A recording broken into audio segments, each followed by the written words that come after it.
Welcome to Turn the Page, the official podcast of the Syosset Public Library.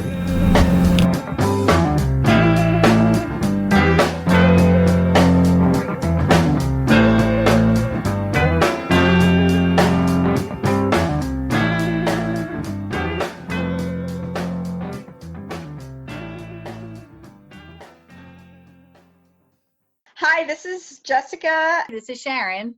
We're here with Syosset Library's podcast, Turn the Page, and our guest today is... I'm April Henry, and my 25th book is coming out July 28th. So I've written a lot of mysteries and thrillers for teens and adults.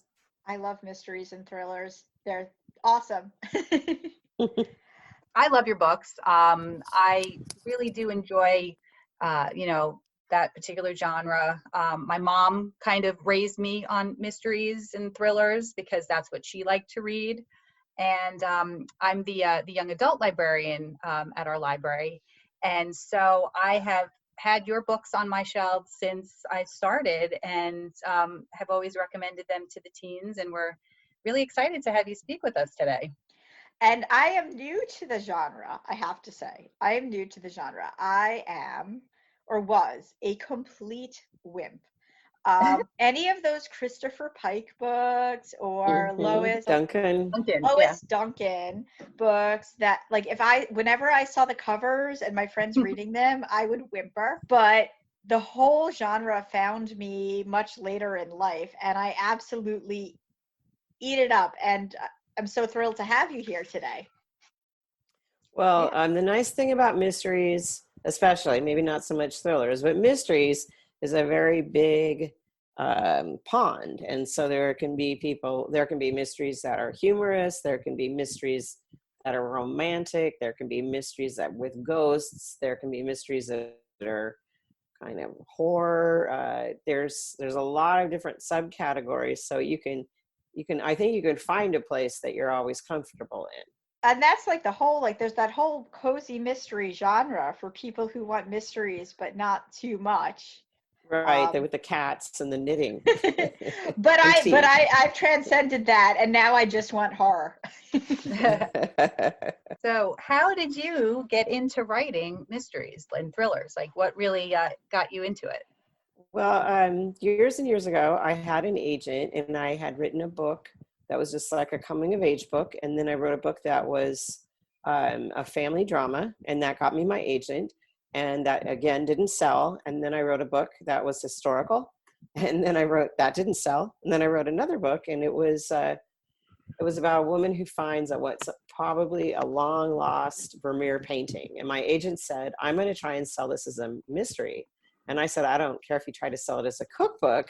I just want a sale. So luckily she'd given me a heads up, because a lot of times, especially in adult mysteries, if they buy one, they're going to buy several books. And so they wanted a 2-book deal. And that book sold in 3 days to the first editor who saw it. So I had those 3 days to think about, if I was going to write a second book with the same characters, what would I write? So I kind of accidentally backed into the genre. And but it turns out it's a super good fit for me, not only because, like we were talking about earlier, the fact that there can be many different kinds of mysteries and thrillers, but I like police procedures, I like DNA, I like learning things, I kind of like gritty stuff. I'm not I don't have trouble sleeping at night. I can look at gory pictures and just be fine. So and it's also such high drama. A mystery and a thriller, a lot of times, if the person fails in their quest, someone is going to die. And so I'm not going to ever write a book about a girl who can't decide who to go to the prom with. It's just not in my interest level. I want something with high stakes. And then that turns out to be something that really appeals to reluctant readers. And once I started realizing that a lot of people who are not big readers like my books, I started trying to appeal to them more with like shorter chapters, cliffhanger endings, a pretty relentless pace. And then it turns out everybody likes that. So it was a good fit. Definitely. Yeah, absolutely. I was going to say my first my first exposure to your books was The Body in the Woods. And Mm-hmm. what I loved about that book in particular was the whole, the Portland, the search and rescue aspects Yes, of that. Yeah, that's learning about real. that was, yeah. So tell me a little bit about how you kind of came across, if you worked with them, or how did you actually do your research for that? Well, it started when we were at a concert, and our friend's kid was in ninth grade, and she said that her daughter had started volunteering for Multnomah County Search and Rescue. I changed it to Portland County because I took some liberties, and they do some things that might get them into trouble in real life. So I didn't want people thinking that I didn't want them completely conflating the two, but there's probably 95% overlap. But so they said she was volunteering for search and rescue. And I said, oh, like they find people lost in the woods, right? And she said, actually, our teens are different for two reasons. One is that it's almost all teenagers in the group. And most groups don't even have teens, or if they do have teens, they don't go out on real searches. Our teens can even lead a search if they have the proper training. And some of the searches are actually to recover bodies. And it was like, these are kids in 9th through 12th grade.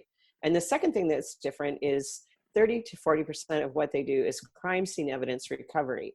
So if there is an outdoor crime scene in the Portland area, I'm not sure how this has changed in the pandemic, but normally they would be called out to look for the evidence. They would crawl around on hands and knees, shoulder to shoulder, looking for anything that, quote, God didn't put there. It might be a bullet casing. It might be the victim's tooth. It might be a knife. It might be a paper napkin that blew in 5 minutes ago. It's not their job to decide if it's evidence. It's just their job to put a little flag like you see on construction sites next to it. They don't even touch it, because if they did, they enter the chain of custody. But they've been credited with solving dozens of murders. And I was like, wow, real teens doing real crime stuff. I remember sitting in the chair thinking, this is a book. Like I knew that sometimes you just know. And I thought that is definitely a book. So I had to pass a background check to go, but I started attending their classes and going to their trainings. So the first one that I went to was actually on the top of Larch Mountain, which is 14 miles outside of Portland on a road that doesn't really have any turnouts. And it turned out that just by coincidence, they were doing this training on Larch Mountain on a Saturday to teach the people how to do crime scene evidence recovery, all the new recruits. But the night before, all of the people who'd already been trained had been up there recovering the body of a murdered Starbucks barista who had been dumped up there. So these kids and adults had been actually doing crime scene evidence recovery and body recovery.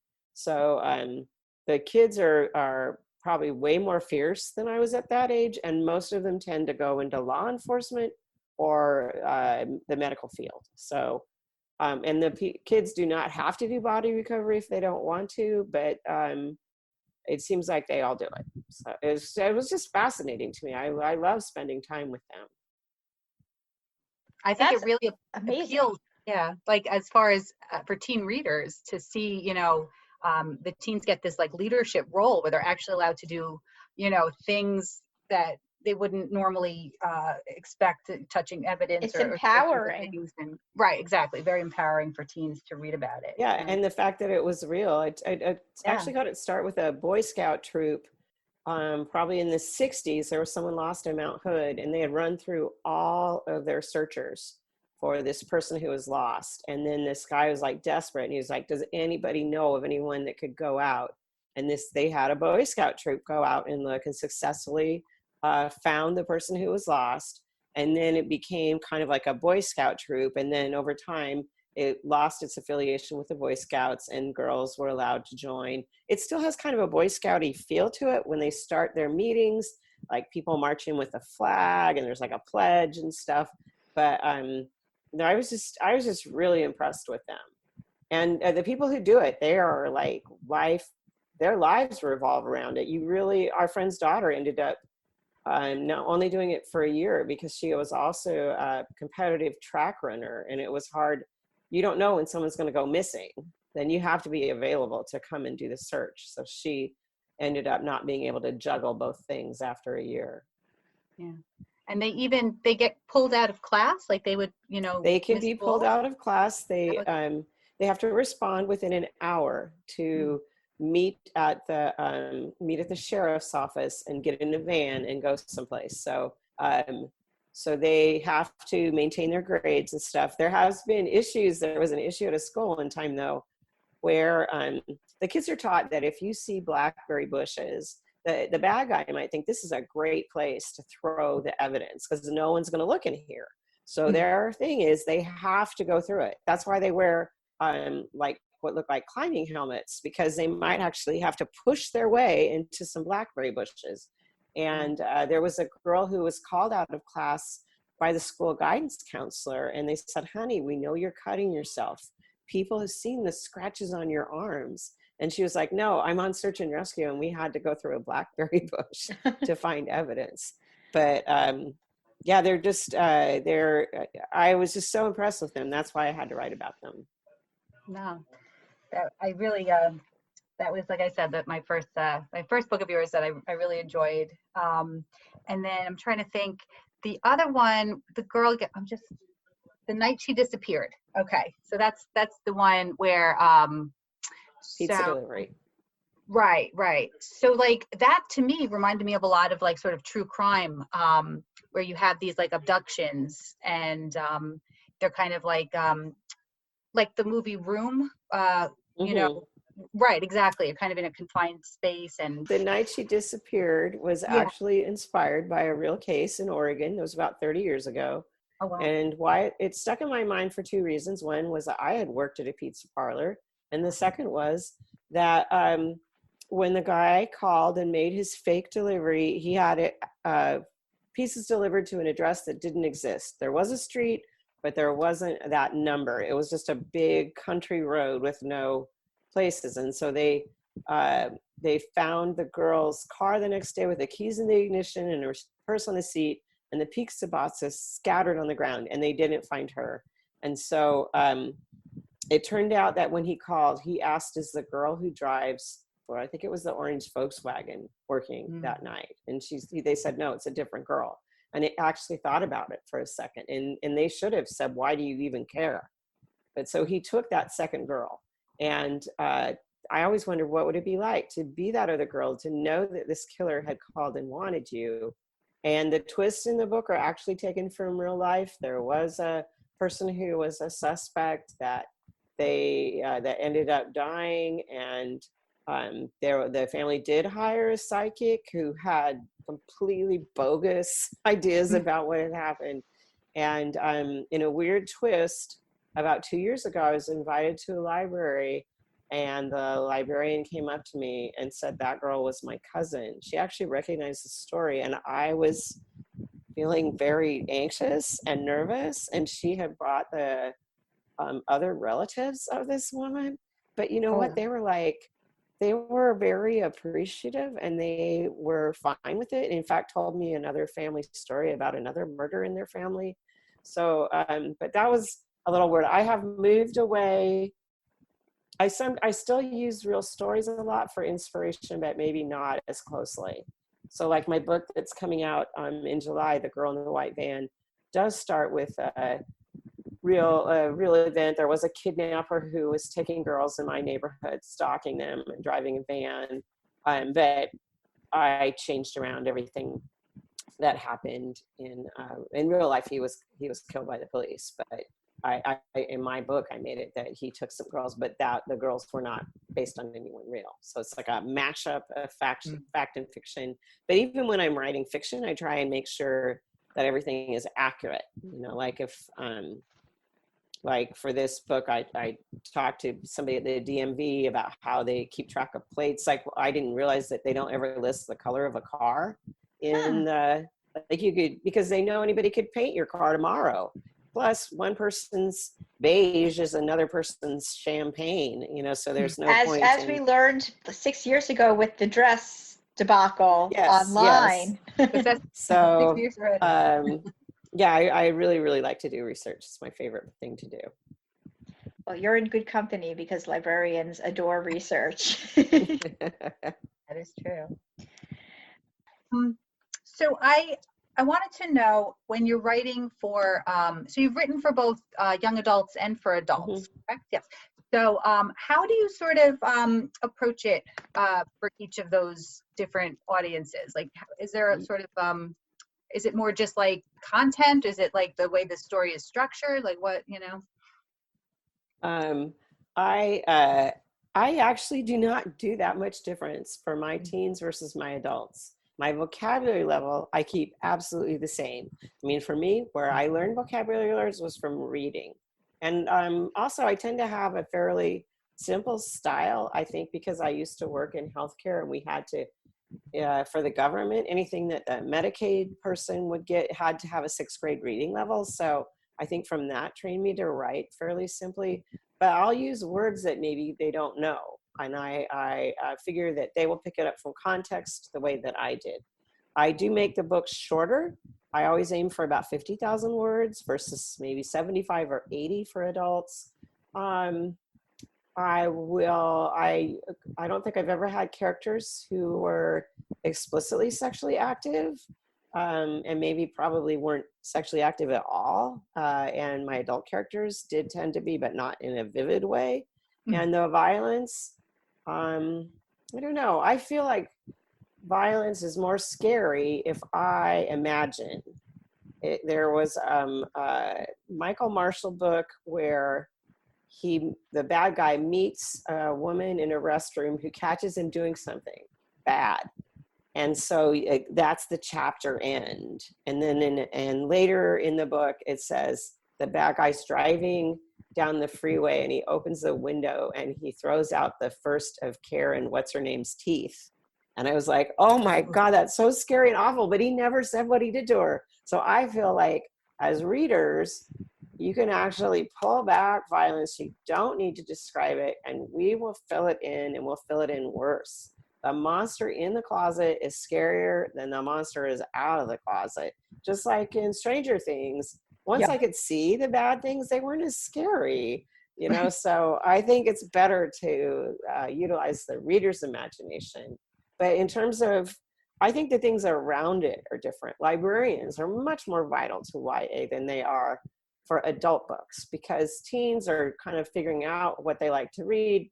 More books are being put in hands. They are required to read, whereas adults who don't like to read or just don't read. So, but teens have to read. So librarians are kind of key to your success. They're there long after your person has grown up and maybe stopped reading teen books.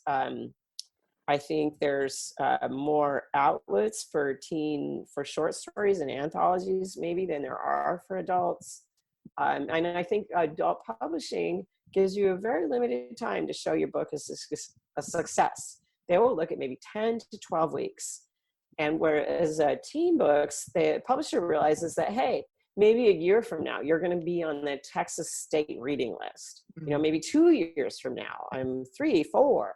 So they have a much longer tail and are much more loath to take a book out of print than an adult publisher. So mostly I think it's the outside stuff. I think the book itself, I really don't write that much different, other than my characters happen to be teenagers. That makes sense. And I totally agree with you about, you know, books getting, you know, a pickup in popularity after the summer reading lists come out. And, you know, I'm always recommending whatever books we enjoyed the past year to try to get them onto the reading list, you know, like, and then you do see those copies will buy more in paperback and people will start taking them out more and more. And so. Whereas with adults, they come to the desk and they want to eat up that thriller right now.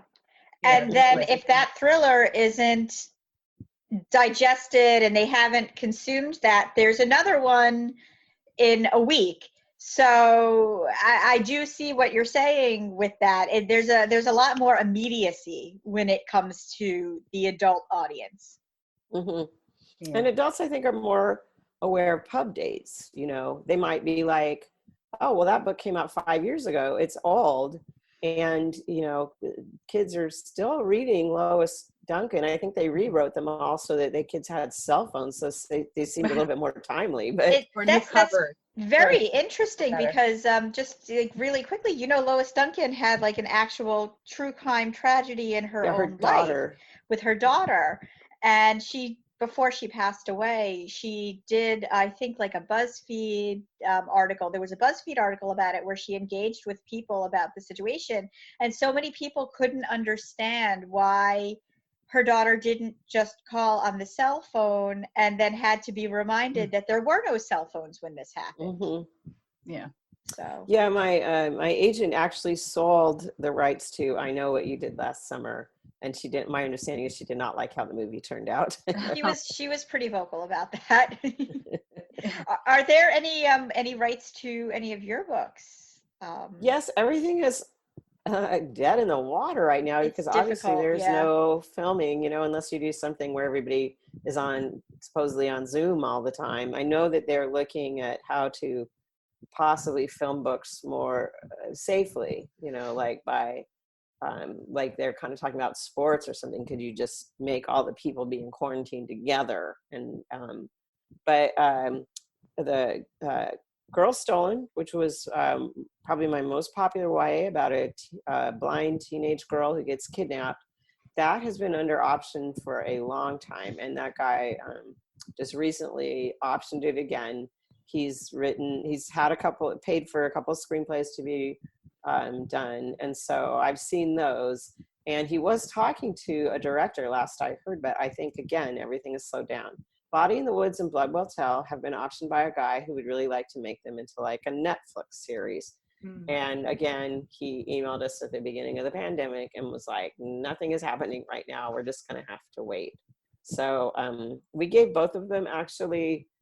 Our contract didn't cover acts of God, pandemics, and stuff like that, but we extended the contract for both of them. It seemed only fair. They were working hard. And like everyone else, it's not their fault that nothing is happening. Right. This whole new world, right? Has it been, as far as having to get out and try to, you can't do like book signings, you can't do public events. Like how has this been, like this pandemic, when you're trying to get a new book out and word of mouth and everything? Well, what's been hard for me is I do a lot of school visits. I was booked on 22 flights when everything fell apart and was going to be in like 8 states, and all that is gone.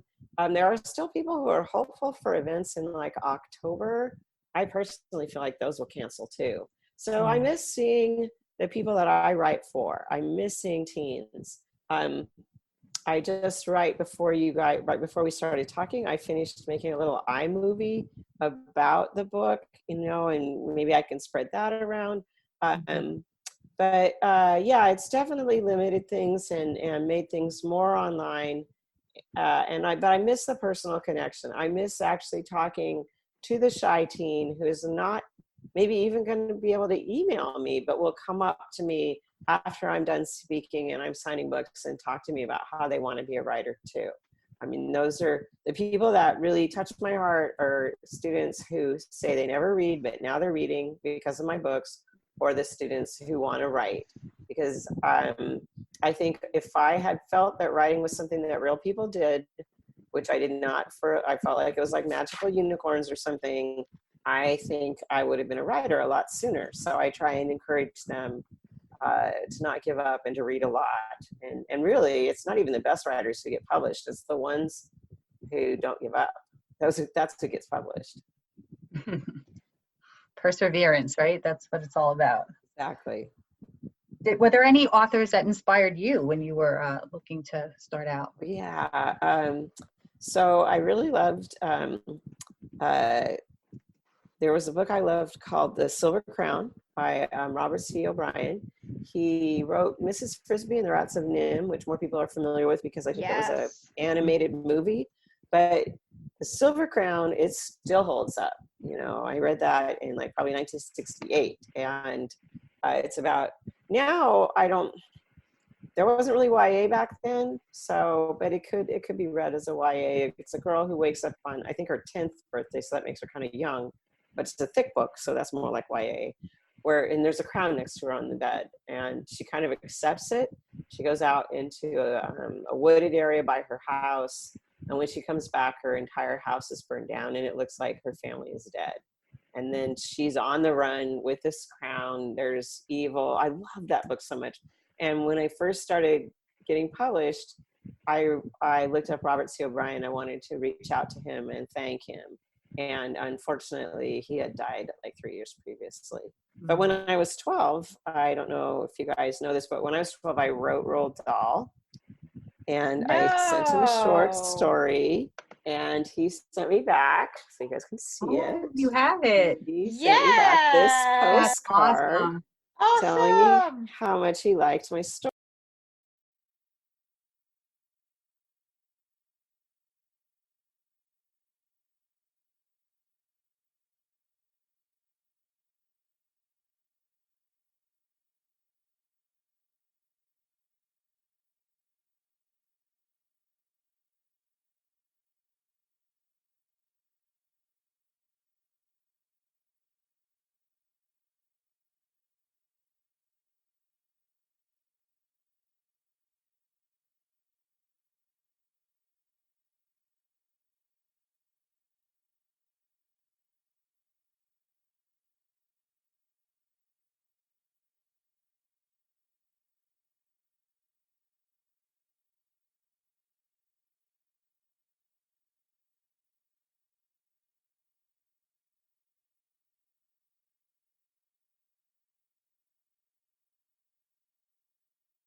His editor asked me if she could put that student writing in, and so it was actually published in a magazine over in England in like 1972 or something. I had a second postcard from Roald Dahl, but I've lost it. I mean, it's a miracle I still have this. Yeah, wow. That's amazing. Yes, he said, "Dear April, I loved your story about Herman the Frog. I read it aloud to my daughter Ophelia, who also loved it. I read it to my secretary Hazel, who giggled." So, Oh, actually kind of supposed to be kind of a jerk, but he was really nice to me. I've Yeah. heard that. This has Okay. been wonderful. Thank you so much All for right. talking to us. Okay, and look for my latest book, July 28th, The Girl in the White Van. will do. Cannot And we'll wait. share that info with all my teens. And when we put the, when we get this live, I'll definitely make sure we do a little cross promotion there for you for that. So, Okay. yeah. All right. All right. So once Thank again, you this very was much. Jessica, Sharon. April Henry. and we are going to close this chapter of Turn the Page. It's time to close this chapter of Turn the Page. Join us for the next episode.